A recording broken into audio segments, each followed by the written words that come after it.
மீறி சில நேரத்துல இந்த பண திமிர் வரும்போதெல்லாம் இந்த ட்ரெஸ்ஸ பார்த்து சிச்சி நான் இதையா போட்டுக்கிட்டு இருந்தேன் அப்படின்னு ஏளனமா சிரிப்பேன். அது பதிலுக்கு என்ன சொல்லும் தெரியுமா? ஏய் என்ன போட்டு தாண்டா அப்புறம் நீ இதை போட்டிருக்கிற அப்படின்னு ஓங்காரமா ஓரமிட்டு பதில் சொல்லு. என்னைக்கும் வாழ்க்கையை பின்னோக்கி புரிஞ்சுக்கிட்டு தாங்க முன்னுக்கு போகணும். இந்த ட்ரெஸ் என்னுடைய மனசாட்சி மாதிரி. 2010க்கு முன்னாடி நம்ம ஊரில் இந்த வில்லேஜ் மாதிரியான ஒரு ரூரல் ஏரியாவில் லேப்டாப்புங்கிறதே ஒரு ஏலியன் டிவைஸாக தான் இருந்தது. ஃபார் எக்ஸாம்பிள், எல்லா ஊருக்கும் யாராவது ஒருத்தர் வீட்டில் ரேண்டமாக ஒரே ஒரு கம்ப்யூட்டர் பிசி மட்டும் இருக்கும். அங்கே போயிட்டு தான் நம்ம பாட்டு சிடியில் ஏற்றுறதும் படம் காப்பி பண்ணுறதும் இந்த கேம் விளையாடுறதுலேருந்து எல்லாமே அவங்க வீட்டில் பண்ணுவோம். இல்லைனா ஒன்று ப்ரௌசிங் சென்டருக்கு போயிட்டு அரை மணி நேரத்துக்கு 10 ரூபா இல்லை அதுக்கப்புறம் 20 ரூபா ஆச்சு. அந்த மாதிரி தான் நம்ம ஒரு கம்ப்யூட்டரை யூஸ் பண்ணிகிட்டு இருந்தோம். அதுக்கு முன்னாடி லேப்டாப்ன்றதே ஒரு ஏலியன் டிவைஸ் மாதிரி, எங்கேயாவது ரொம்ப ரேண்டமாக இல்லை படத்தில் மட்டும்தான் பார்க்கக்கூடிய ஒரு டிவைஸ். இப்போ பார்த்தீங்கன்னா எல்லார் வீட்லேயும் கம்ப்யூட்டர் இருக்கோ இல்லையோ இல்லை வேறு லக்ஸரி ஐட்டமே இருக்கோ, எல்லார் வீட்லேயும் லேப்டாப்ன்றது ஒரு பெரிய காமனான விஷயம் ஆயிடுச்சு. அதுக்கு முக்கியமான காரணம் 2011 ஆரம்பித்த இலவச மடிக்கணினி திட்டம். இலவசம்னு சொல்றதை விட விலையில்லா மடிக்கணினி திட்டம்.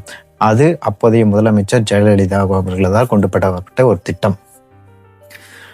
அதுக்கு முன்னாடி நம்ம ஒரு கம்ப்யூட்டர் லேர்ன் பண்ணணுங்கிறதே ரொம்ப கஷ்டமான விஷயமா இருந்தது. நம்ம இங்கே பக்கத்தில் லோக்கலில் இருக்கிற சிஎஸ்சியில் போய் ஒரு எல்லா சம்மர்லேயும் ஒரு சேட் எக்ஸாம்னு ஒன்று வைப்பாங்க. அதில் நீங்கள் என்ன தான் எழுதுனீங்களா ஒரு 75% போட்டு கொடுத்து உங்களுக்கு கோர்ஸ் சொல்லித்தரேன்னு கூப்பிட்டு வச்சு உட்காந்துருப்பாங்க. நான் வந்து இங்கே லோக்கலில் பஞ்சாயத்து போர்டு ஆஃபீஸில் எங்களுக்கு ஒரு 4 குண்டா ஒரு கம்ப்யூட்டர் இருக்கும்ல, அதை வச்சு தான் எங்களுக்கு இந்த கம்ப்யூட்டர் பிசி இதெல்லாமே சொல்லி கொடுத்துட்டு இருந்தாங்க. அதுலேயே நம்ம பேசிக்கான அந்த பெயிண்டிங் ஆகட்டும், வேர்ட் டாக்குமெண்ட் எடிட் பண்ணுறது, இல்லை கம்ப்யூட்டர் பேசிக்காக எப்படி ஆன் பண்ணுறது, இந்த மாதிரி விஷயங்கள்லாம் லேர்ன் பண்ணிட்டு இருந்தோம். பட் ஒன்ஸ் 2011 அப்புறம் லேப்டாப்ன்றது அப்போ தான் இவ்வளோ இல்லாமல் கொடுக்க ஆரம்பிச்சாங்க. அது தமிழ்நாட்டோட என்டையர் எஜுகேஷன் சிஸ்டம் மட்டும் இல்லை, ஒரு ஐடி இண்டஸ்ட்ரியிலேருந்து எல்லா இடத்துலையும் ஒரு பெரிய ரெவல்யூஷன் கொண்டு வந்ததுங்கிறது யாராலையும் மறுக்கவே முடியாது. நீங்கள் வந்து எந்த ஒரு பார்ட்டியை சப்போர்ட் பண்ணவராக இருக்கலாம், இல்லை யாரோட ஆதரவாளராக கூட இருக்கலாம், ஆனால் இந்த ஒரு திட்டம் ஏற்படுத்தின ஒரு பெனிஃபிட் ஆகட்டும், தாக்கமாகட்டும், ரெவல்யூஷன் ஆகட்டும், யாராலையும் அதை மறுக்கவே முடியாது. ஏன்னா நான் அப்போது 10th தான் படிச்சுட்டு இருந்தேன். அதுக்கு முன்னாடிங்கிறது நான் ப்ரௌசிங் சென்டரில் போயிட்டு யூஸ் பண்ணுற மாதிரி ஒரு கம்ப்யூட்டராக தான் இருக்கும். லேப்டாப்புங்கிறது ரொம்ப ரேரான விஷயம். அப்போது எங்கள் அண்ணாக்கு கவர்மெண்ட் லேப்டாப் ஒன்று கொடுத்துருந்தாங்க. அவர் பாலிடெக்னிக் படிச்சுட்டு இருந்தார். அது கொண்டு வந்து வீட்டில் கொடுத்தப்ப தான் நான் ஃபஸ்ட் டைம் லேப்டாப்பே கையில் தொடுறேன். அதில் ஓப்பன் பண்ணி நமக்கு அந்த ஒரு டிவைஸ், இவ்வளோ பெரிய டிவைஸ் இருக்குன்றதே, அப்போ நம்மக்கிட்ட வந்து ஒரு கேமரா ஃபோன் இருக்குன்றதே ரொம்ப ஒரு அபூர்வமான விஷயம். ஆனால் அந்த லேப்டாப்பில் நம்ம கொடுத்த எல்லாருமே நம்ம என்ன பண்ணியிருப்போம், படம் பார்க்கறதாகட்டும் இல்லை கேம் விளையாடுறது தான் முக்கால்வாசி பேர் பண்ணதாக ஆகிருக்கும். ஆனால் ஒரு தேவைன்னு வரப்போது காலேஜுக்கு அடுத்தடுத்து போகும்போதோ இல்லை நமக்கு ஸ்கூல்லேயே ஆகட்டும், ஸ்கூலில் அவ்வளோவா அப்போ தேவைப்படல. அதுக்கப்புறம் காலேஜுக்கு நம்ம போகும்போது நம்மளுக்கு அதோட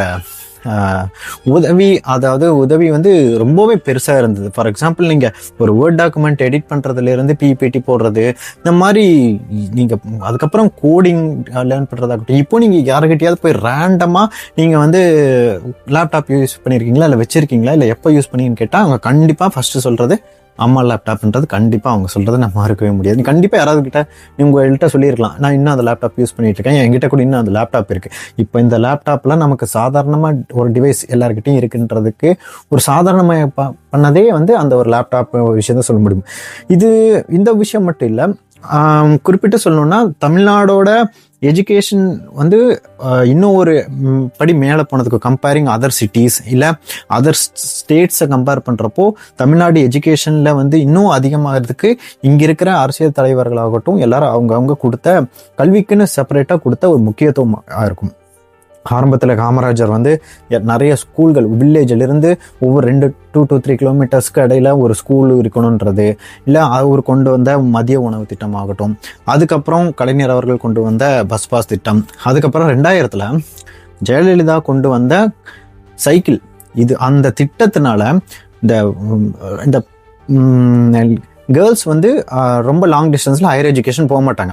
அப்போ ரொம்ப லாங் டிஸ்டன்ஸில் இருக்கும். அப்போ வந்து ட்ராப் அவுட் ரேட்டு அதிகமாக இருந்தது. ஒரு 2000க்கு முன்னாடி பார்த்தீங்கன்னா 30 to 40% ட்ராப் ரேட் மட்டுமே இருந்தது. ஆனால் 2000க்கு அப்புறம் பைசைக்கிள் அவங்க கொடுத்ததுக்கப்புறம் அதோட ட்ராப் ரேட் வந்து ரொம்பவும் கம்மியாக 7லிருந்து அதுக்கும் கம்மியாகிடுச்சு. அப்போ இருந்து எந்த ஒரு ஆட்சி வந்தாலும் வேற வழியே இல்லை. அவங்க வந்து வேற எந்த திட்டத்தில் அவங்க செயல்படுத்துறாங்களோ இல்லையோ, வேற வழியே இல்லாமல், ஏன்னா எதிர்கட்சியில் கேட்பாங்கன்றதாகட்டும், இல்லை ஒரு ப்ரெஷர் வரும்ன்றதுனாலேயே கண்டிப்பாக ஒவ்வொரு டைமும் ஒரு கல்விக்கு ஏதாவது ஒரு ஸ்கீம் கொடுக்கறதாகட்டும், இப்போ ரீசெண்டாக இப்போ இருக்கிற ஆட்சியாகட்டும் காலையில் சிற்றுண்டி உணவாகட்டும், ஆரோக்கியமான உணவு கொடுக்கறதாகட்டும், எல்லாமே அவங்க கொண்டு வந்தது தான். ஃபார் எக்ஸாம்பிள், நான் ஸ்கூல் படிக்கும்போது கூட மதிய உணவு திட்டம் இருந்தது. அது கூட ஒரு நாள் முட்டைங்கிறது கொண்டு வந்தாங்க. அதுக்கப்புறம் வாரத்தில் 5 நாள் முட்டைங்கிற மாதிரி கொண்டு வந்தாங்க. அப்போ நான் என் கூட படிச்சவங்க, நான் கவர்மெண்ட் ஸ்கூல்ல தான் படித்தேன், என் கூட நிறைய பேர் பசங்க அந்த சாப்பாடு தான் சாப்பிட்றதுக்காகவே ஸ்கூலுக்கு வருவாங்க. அதை டிஃபன் பாக்ஸ்ல போட்டு வீட்டுக்கும் எடுத்துட்டு போவாங்க. சரி, ஓகே, இதெல்லாம் வந்து நம்ம தமிழ்நாட்டில் கவர்மெண்ட் எப்படி எஜுகேஷனை ஒரு இம்பார்ட்டன்ட் ஒரு இன்வெஸ்ட்மெண்ட்டாக பார்க்குதுன்றதுக்கான ஒரு விஷயங்கள். சரி, லேப்டாப்க்கு ரொம்ப வரலாம். இந்த நம்ம ஸ்டேட்ல வந்து லேப்டாப் அதுக்கு முன்னாடி ஒரு 2000 அந்த பீரியடுக்கு முன்னாடி லேப்டாப்ங்கிறது ஒரு லக்ஸுரி ஐட்டமாக தான் இருந்தது. அது அவ்வளோ சீக்கிரம் வந்து தேவைப்பட்டாலும் வாங்குறதுக்கான ஒரு நிலைமை ஏற்படலை. ஆனால் இந்த லேப்டாப் ஸ்கூலில் ஆகட்டும், அப்போ +1 +2லையும் கொடுத்தாங்க, டிப்ளமோ படிக்கிறவங்க கொடுத்தாங்க, காலேஜ்லையும் கொடுத்தாங்க.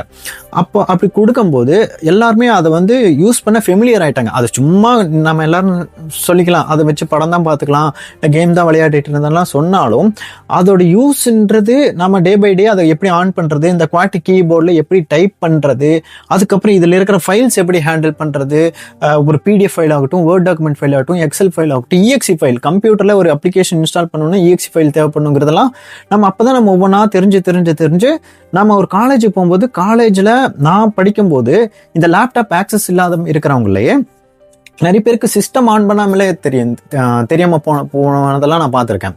இந்த சிஸ்டம்ல CPU இருக்கும், மானிட்டர்லாம் இருக்கும்ல, இது அமுத்தணும், இந்த மாதிரி லாகின் பண்ணணும், இந்த விஷயங்கள் தெரியாம இருக்கிறவங்க இன்னும் கூட இருக்கும். இப்போ இருக்கிறது ரொம்ப கம்மி தான்.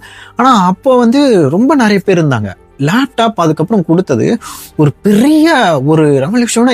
அப்போ வந்து அந்த லேப்டாப் நான் யூஸ் பண்ணும்போது, என்னடா அது வந்து இந்த மாதிரி கவர்மெண்ட் லோகோ வருது, இது லேப்டாப்ன்ற மாதிரி ஒரு மாதிரி, என்னதான் லேப்டாப் இருந்தாலும் இது வந்து அந்த மாதிரி ஒரு லேப்டாப் இல்லையன்ற ஒரு எண்ணம் இருந்தது. ஏன்னா நிறைய பெரிய அப்ளிகேஷன்ஸ்லாம் அவ்வளோ சீக்கிரம் அது ஃபாஸ்ட்டாக ஒர்க் ஆகாது. ஆனால் இப்போ நினச்சி பார்க்கும்போது அது எனக்கு எவ்வளோ ஹெல்ப் பண்ணியிருக்குன்றது சொல்ல முடியுது. இன்றைக்கி நான் இந்த மாதிரி ஒரு 2 லேப்டாப் வச்சுருக்கேன், நான் வந்து அந்த IT கம்பெனியில் ஒர்க் பண்ணுறேன்றது எல்லாத்துக்கும் காரணம் அந்த ஒரு விஷயம் தான் நானும் வந்து இப்போ நினைக்கிறேன். இல்லைனா எனக்கு தெரிஞ்சிருக்கும், ஆனால் இன்னும் கொஞ்சம் கம்மியாக தெரிஞ்சதுக்கான வாய்ப்பு இருக்கு. ஏன்னா 10th முடியறப்போவே நான் EXE ஃபைல் அப்ளிகேஷன் இன்ஸ்டால் பண்ணுறது அப்போவே லேர்ன் பண்ணிட்டேன். எப்போ 2012 அப்போவே. அதுக்கப்புறம் அந்த லேப்டாப் 2011 கொடுக்க ஆரம்பிச்சாங்க. நான் டிப்ளமோ ஜாயின் பண்ணப்போ எனக்கு ஒரு லேப்டாப் கொடுத்தாங்க. அதை வச்சு தான் காலேஜ் ப்ராஜெக்ட் பண்ணுறதாகட்டும், நம்ம அதுக்கப்புறம் நம்ம பேசிக்கான கோடிங்ஸ் ஆகட்டும் எல்லாம் சாஃப்ட்வேர் இன்ஸ்டால் பண்ணி எடிட்டிங், நான் வந்து வீடியோ எடிட்டிங் கற்றுக்கிட்டது, ஃபோட்டோ எடிட்டிங் எல்லாமே கற்றுக்கிட்டது அந்த லேப்டாப் மட்டும்தான். ஏன்னா ஒரு ஃபோனில் வந்து வீடியோ எடிட்டிங், ஃபோட்டோ எடிட்டிங் பண்ணுற ஆப்ஷன்லாம் வந்தது வந்து 2014-15 அதுக்கப்புறம் தான். அதுக்கு முன்னாடி வீடியோ எடிட்டிங்னா நம்ம எல்லாம் எடிட்டிங்ன்றதே இந்த லேப்டாப்ல போட்டு பண்ணிட்டு இருக்கிற ஒரு விஷயமா தான் இருந்தது. அதுக்கப்புறம் நம்ம ஒரு என்டர்டெயின்மெண்ட்ல இருந்து ஒரு கட்டத்துக்கு மேல அது கோடிங் ஆகட்டும், இப்போ படம் பார்த்துட்டு இருந்தவன் கோடிங் அதுலயே சாஃப்ட்வேர் இன்ஸ்டால் பண்ணி கோடிங் பழகுறான், அதுலயே கேமிங் விளையாண்டு இருந்தவன் கேமிங் எப்படி பண்றது பழகுறான். இது வந்து ஒரு என்னதான் என்டர்டெயின்மெண்ட் பர்பஸ்க்கு யூஸ் பண்ணியிருந்தாலும் போக போக ஒரு அது எஜுகேஷனல் டெஸ்டினேஷனாக தான் போய் முடிஞ்சது. ஏன்னா லேப்டாப் கொடுத்ததுமே நிறைய பேர் வந்து இது கம்மி ரேட்டுக்கு ஈஸியாக அதோட யூஸ் என்னன்னு தெரியாமல் இது வெறும் படம் பார்க்குற ஒரு டிவைஸ் தானே நிறைய பேருக்கு வித்துட்டு இருக்க ஆரம்பிச்சாங்க.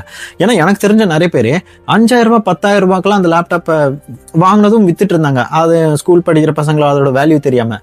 ஆனால் இப்போ நான் வந்து அந்த லேப்டாப் இன்கேஸ் நல்ல கண்டிஷனில் இருந்தால் நானே அது வாங்கி எனக்கு அது வச்சுக்கணும்னு ஒரு ஆசை. இப்போ என்கிட்ட இருக்க லேப்டாப் வந்து நான் நிறைய டைம் OS மாற்றி நிறைய யூஸ் பண்ணி அதுக்கப்புறம் ஒரு டைம் அது ஃபால்ட் ஆயிடுச்சு. இன்னும் நான் ரெடி பண்ணல, பட் அதை அப்படியே தான் வச்சிருக்கேன். அதை அப்படியே தான் வச்சிருக்கணும்னு நான் நினைக்கிறேன். நிறைய பேர் இப்போ நம்ம என்னதான் வேற லேப்டாப் ஹை எண்ட்ல யூஸ் பண்ணிட்டு இருந்தாலும் அந்த லேப்டாப் என்னைக்கா இருந்தாலும் நம்ம கிட்ட நிறைய பேர் வச்சிருப்பீங்கன்னு நான் நம்புறேன். அதுக்கப்புறம் இதனால ஒரு ஜாப் IT இண்டஸ்ட்ரியில பெரிய ரெவல்யூஷன் ஆச்சுன்னு சொல்லலாம். அதுக்கப்புறம் உங்களுக்கே தெரியும், இப்போ ஃபார் எக்ஸாம்பிள் இப்போ ஒரு என்னதான் காலேஜ் போயிட்டு இருந்தாலும், கம்ப்யூட்டர் சயின்ஸ் படிச்சிருந்தாலும், IT படிச்சிருந்தாலும் அவங்கக்கிட்ட பர்சனல் லேப்டாப் இருக்குன்றது அப்போ ரொம்ப ரேராக தான் இருந்தது. ஆனால் இந்த இது வந்ததுக்கப்புறம் மெக்கானிக்கல், ட்ரிபிள், ஆட்டோமொபைல்னு எல்லார்கிட்டையும் ஒரு லேப்டாப் பேசிக்காக இருந்தது. அதை வச்சு அவன் காலேஜில் தான் படம் தான் பாட்டு இருந்திருப்பான். ஆனால் ஏதோ ஒரு தேவைப்போ அதில் கோட் பண்ணுறதாகட்டும் எல்லா விஷயத்துலையும் அதை யூட்டிலைஸ் பண்ணி அவன் அடுத்து ஒரு IT இண்டஸ்ட்ரிக்குள்ள போகும்போது அதில் ஈஸியாக இன்னும் வந்து லேர்னிங் வந்து அது இன்னும் கொஞ்சம் ஈஸியாக இருக்கும். அந்த யூசேஜ் ஆகட்டும், அந்த ஃபெமிலியரேஷனும் ஒன்று இருக்கும். இப்போ குவாட்டி கீபோர்டில் டைப் பண்ணுறதே பெரிய யூஸ்ஃபுல்லாக தான். இல்லைன்னா அதுக்கு முன்னாடி நீங்களே சொல்லுங்க, நீங்க கம்ப்யூட்டர் வந்து காலேஜ்ல அவ்வளோ சீக்கிரம்லாம் காட்டிட மாட்டாங்க. என்னதான் வந்து 2010க்கு முன்னாடி எல்லா ஸ்கூல்லையும் இந்த கம்ப்யூட்டர் ரூம்னு ஒன்று வச்சிருப்பாங்க. அது 4-5 கம்ப்யூட்டர் இருக்கும். நம்ம எல்லாம் கூட்டு போய் அங்கே உட்கார வச்சு அதான் கம்ப்யூட்டர்னு பார்க்க வச்சு திருப்பி கூப்பிட்டு வருவாங்க. நம்ம கிட்ட ஒரு லேப்டாப்போ கம்ப்யூட்டர் இருந்தால் தானே நமக்கு வேணுங்கிறத பார்த்து, சரி நம்ம படமே பார்த்துட்டு இருந்தாலும் நாம அதை வச்சு நம்ம எடிட்டிங் பண்ணதாகட்டும், நாம அது அட்லீஸ்ட் அது என்னன்னு நம்ம கண்ணில் பார்த்து அது ஃபெமிலியரான ஒரு டிவைஸா மாறினாதான் மக்கள்கிட்ட அது இன்னுமே ரீச் ஆகும். அதுக்கப்புறம் லேப்டாப்ங்கிறது ஒரு நார்மல் எல்லார்கிட்டையும் ஒரு எஜுகேஷனல் பர்பஸ்க்காக இருக்கிற ஒரு விஷயமாவே மஸ்ட்ன்ற மாதிரி மாறிடுச்சு.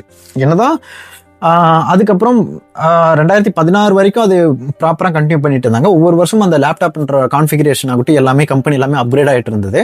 2017-18 வரைக்குமே கொடுத்துட்டு இருந்தது.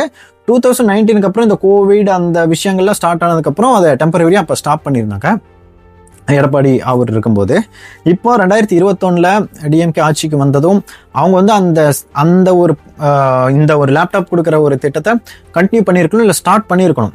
பட் என்னன்னா அவங்க வந்து அப்போ இருந்து கொடுக்காம, ஏன்னா அப்போதான் ரொம்ப இம்பார்ட்டண்ட்டாக தேவைப்படுது. ஏன்னா கோவிட் டைமில் தான் லேப்டாப்பில் இந்த ஸ்கூல் பசங்களாகட்டும் காலேஜ் ஸ்டூடெண்ட்ஸ் ஆகட்டும் அதில் தான் வந்து ஆன்லைன் கிளாஸ் எல்லாமே அட்டன் பண்ணிட்டு இருப்பாங்க. அப்போது கொடுக்கல. என்னதான் வந்து ஃபோன்லேயே பார்த்தாலும் டேப்லேயே பார்த்தாலும் அது ஒரு லேர்னிங் டிவைஸாக எடுக்க முடியுது. என்ன இருந்தாலும் நிறைய டிஸ்ட்ராக்ஷன் இருக்கும். பெட்டராக அப்போவே கொடுத்துருந்துருக்கணும். ஆனால் இப்போ ஏன் கொடுக்குறாங்கன்னு உங்களுக்கு தெரியும். நான் அதை ரொம்ப பாடிடைஸ் பண்ண விரும்பல. இருந்தாலும் இந்த டைமில் நான் கொடுத்த லேப்டாப் அதில் பார்த்தீங்கன்னா பின்னாடி அந்த நான் ரிமூவபிள் ஸ்டிக்கர் தான் இருக்குது. நம்ம அப்போவே அந்த லேப்டாப் அம்மா லேப்டாப் கொடுத்தப்போ பின்னாடி ஒரு ரிமூவபிள் ஸ்டிக்கர் தான் இருக்கும். அதை நம்ம ரிமூவ் பண்ணலனாலும் கொஞ்சம் நாள் அதுவே வந்துடும். இருந்தாலும் ஸ்டிக்கராக ஒட்டியிருப்பான். பட் இப்போ வந்து ரொம்ப நிறைய ஸ்டிக்கரைசேஷன் பண்ண மாதிரி நான் பார்த்துருக்கேன். அதை பற்றி நான் எதுவும் பேச விரும்பல. அது மேபி உங்களுக்கு அது இல்லை, அது வேணாம் மறைக்கணும்னாலும் நீங்கள் வந்து வெளியே ஏதாவது ஸ்டிக்கர் வாங்கி ஓட்டுறதுனால ஒட்டிக்கலாம். பட் வாட் எவர், இப்போ என்ன ப்ராப்ளம்னா இன்னும் ஒரு ஃபியூ மந்த்ஸில் எலெக்ஷன் வரப்போகுது. இப்போ கொடுத்துருக்காங்க. இதில் என்ன ஒரு இஷ்யூனா, கொடுத்தது இந்த பேட்ச் ஸ்டூடெண்ட்ஸ்க்கு இப்போ 10 லட்சம் லேப்டாப் கொடுத்துருக்காங்க. இன்னொரு 10 லட்சம் கொடுக்க போகிறாங்க.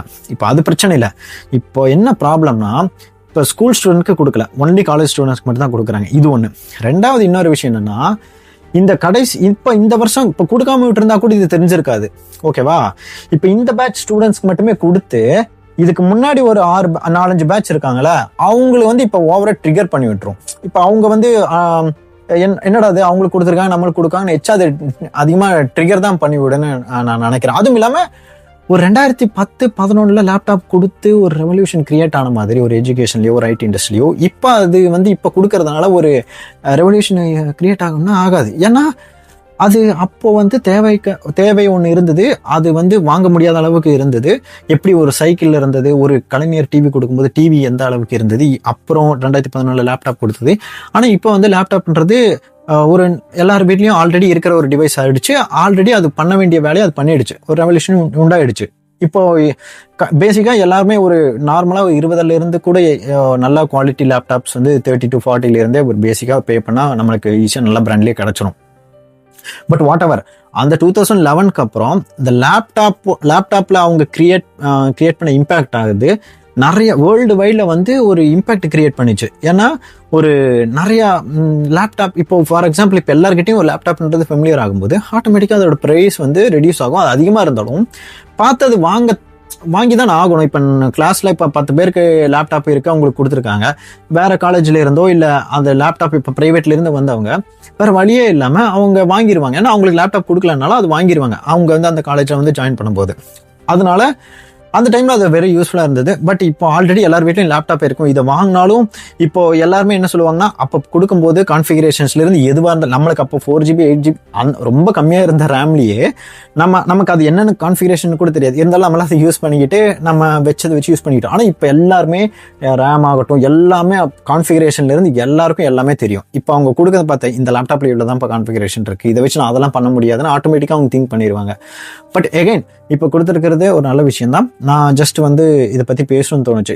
என்னதான் டிஃப்ரெண்ட்டான பார்ட்டிஸ் வந்து ஆட்சிக்கு வந்தாலும் இந்த மாதிரி எஜுகேஷன் கொடுக்க வேண்டிய இம்பார்ட்டன்ஸ் எப்பவுமே கொடுக்க தவறியதில்லை. அதனால தான் எப்பவுமே தமிழ்நாடு வந்து எப்பவும் எஜுகேஷன்லேயே ஆகட்டும், ஒரு ஜாப்லேயே ஆகட்டும், நாலேஜ் பேஸில் ஐடி இண்டஸ்ட்ரி எவல்யூஷன்லேருந்து எல்லாத்துலேயும் வந்து ஒரு டாப்பாக இருக்குன்னு நான் நம்புகிறேன். பட் வாட் எவர், ஸோ இதை பற்றி தான் நான் பேசணும்னு நினச்சேன். பட் இந்த மாதிரி கொடுக்குற ஒரு எஜுகேஷன் ரிலேட்டடாக இல்லை எஜுகேஷன் யூஸ்ஃபுல்லாக கொடுக்குற இந்த திட்டங்கள்லாம் ஒரு கவர்மெண்ட் ஸ்கூலை நோக்கி அதிகமாக வரணும், மக்களில் வரணுங்கிற விஷயங்கள் இருந்தால் இன்னும் கொஞ்சம் பெட்டர்ன்னு நான் நினைக்கிறேன். ஏன்னா இப்போ என்னதான் இப்போ இதெல்லாம் எனக்கு ப்ராப்பராக தெரியல. இப்போ எல்லாருக்குமே இது கொடுப்பாங்களா, இல்லை ஸ்பெசிஃபிக்காக கவர்மெண்ட் ஸ்கூல் ஸ்டூடெண்ட்ஸ்க்கு இல்லை அந்த காலேஜ் ஸ்டூடெண்ட்ஸ்க்கு இருந்தால் கொடுப்பாங்களான்ற எனக்கு தெரியல. இந்த லேப்டாப் நீங்கள் வாங்கியிருந்தீங்கன்னா உங்களுக்கு யூஸ் பண்ணி பார்த்ததில் எப்படி இருக்குது அப்படின்றத ஜஸ்ட் கமெண்ட் பண்ணுங்கள். என்ன பிராண்டு, உங்களுக்கு எந்த மாதிரி கான்ஃபிகரேஷன்ஸில் கிடச்சிருக்கு, இந்த மாதிரி விஷயங்கள்லாம் உங்களுக்கு எதாவது லேப்டாப் கொடுத்துருந்தா நீங்கள் பண்ணுங்கள். இன்கேஸ் நான் இந்த லேப்டாப் யூஸ் பண்ணி இது லேர்ன் பண்ணியிருக்கேன், இவ்வளோ வருஷத்தில் நீங்கள் உங்களுக்கு ஏதாவது எக்ஸ்பீரியன்ஸ் இருந்தால் அதையும் ஷேர் பண்ணுங்கள். வேற ஒரு நல்ல டாப்பிக்கில் நம்ம திரும்பவும் பேசலாம். தேங்க்யூ.